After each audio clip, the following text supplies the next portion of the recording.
Hi, I'm Mary, a librarian and book reviewer with a focus on stories written for kids, tweens, and teens. Today, I get to share with you this book called The Mystery of Treasure Bay. It is number 14 in the Wright Cousin Adventure series written by Gregory O. Smith. There's never a dull moment for the Wright cousins, and that's even more true in this book than it has been in others, because a potential prank has gone slightly awry, leaving Tim Wright with an all-expenses-paid trip to the island of Talofa in the South Pacific. And naturally, all of his cousins get to go with him. Since their parents are tied up in Gutenberg, their great-aunt Opal is going as chaperone, except some weird things happen to her, and it leaves the Wright cousins on their own.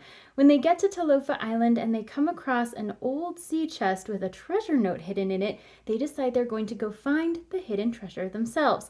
But of course, they're not the only ones after that treasure, and they have to get to it before the other nefarious characters get there first. This story falls right in line with the rest of the series. It takes place a little bit after the previous book ends, and it does kind of start its own new adventure. So while it is beneficial to have read the previous books, it's not a direct link like other books have been. So this story focuses on the cousins themselves. They do have some companions who show up in the story later on from other books as well. But the cousins have to work together and team up their skills and abilities in order to solve the mystery before the bad guys get there first.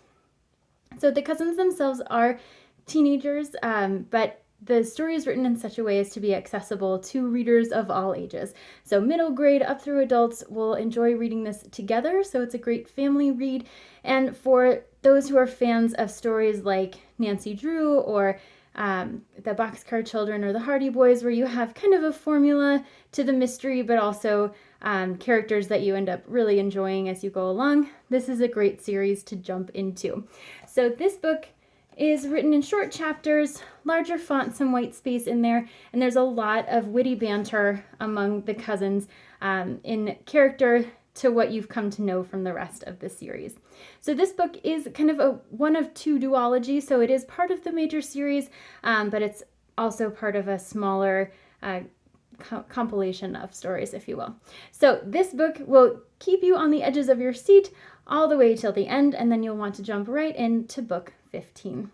If this sounds like a great fit for you, I hope you look for it at your favorite bookstore.